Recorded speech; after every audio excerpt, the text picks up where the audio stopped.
Rasulullah sallallahu alaihi wasallam bersabda an Abi Hurairah radhiyallahu anhu qala Rasulullah sallallahu alaihi wasallam ala adullukum ala ma yamhu bihi al-khataya wa yarfa'u bihi ad-darajat.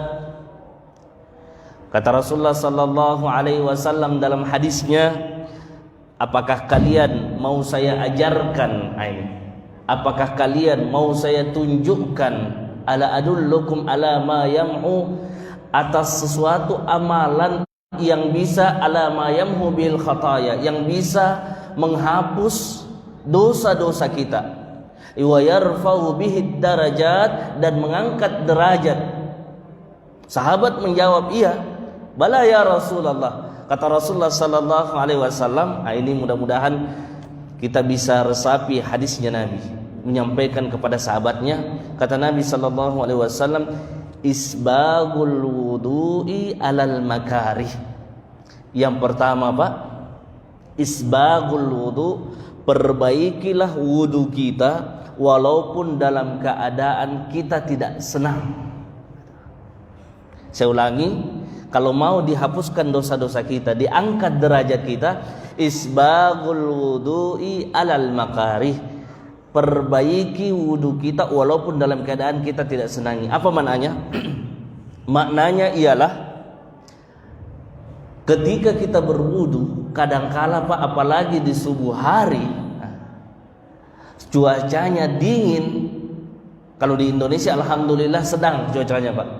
Beda dengan di Arab, bapak-bapak yang sudah haji dan umrah, tiba waktu ibadah haji atau umrah dingin sekali, kita mau berwudu kayak air es. Maka ketika kita berwudu, kita mau cepat-cepat berwudu. Kenapa? Karena kedinginan.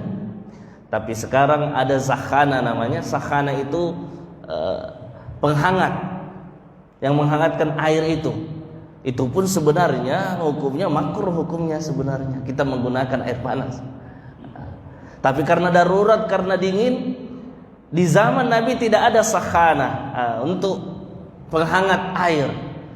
Sehingga Nabi mengatakan isbagul wudu alal makari, walaupun dalam keadaan kamu tidak senangi, kamu tetap berwudu. Itu dari segi cuaca, kita tetap berwudu walaupun dalam keadaan dingin.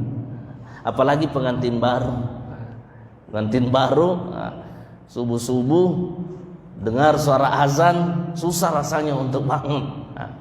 Maka kata Nabi, isbagul wudu, perbaiki wudu, jangan terburu-buru. Kenapa, Pak? Tiap tetesan air yang keluar dari jari jemari kita, dalam hadis yang lain, ini kalau kita masuk kepada babul wudu, dijelaskan tentang karena kita membahas kitab Subulus Salam, Syarh Bulughul Maram min Jami' Adillatil Ahkam. Jelaskan bahwa keutamaan wudu itu ketika kita berwudu dengan mengucapkan Bismillahirrahmanirrahim. Itu Bismillah, maka setiap yang kita sapu dari air wudu dan air yang keluar dari jari jemari kita yang menetes itu, Allah mengampuni dosa-dosa kita, berguguran dosa-dosa kita, mata kita, hidung kita, muka kita. Ini pelan-pelan kita berwudu, jangan terburu-buru, karena ada orang terburu-buru. Yang kedua, sempurnakan wudu maknanya ialah berwudu dengan takwa. Yang mana yang dimaksud berwudu dengan takwa? Ketika kita menggunakan air, gunakan air secukupnya. Ada orang, Pak, dia buka keran itu banyak air tumpah. Ketika diberitahu jangan tumpah-tumpah, kan banyak air di sumur atau banyak air yang sudah kita siapkan. Kita hemat air itu, Pak. Nabi juga menyuruh sahabat begitu, gunakan air secukupnya. Jadi wudu takwa itu ialah dia ingatannya karena Allah, dia berwudu. Caranya juga menurut Rasulullah sallallahu alaihi wasallam menggunakan air secukupnya, dan tiap-tiap gerakan itu dia betul-betul menghayati. Makanya kalau kita buka dalam kitab Ihya Ulumuddin, itu dijelaskan tiap-tiap kita menggosok itu ada doa-doanya. Itu kalau kita melihat kitab tasawuf.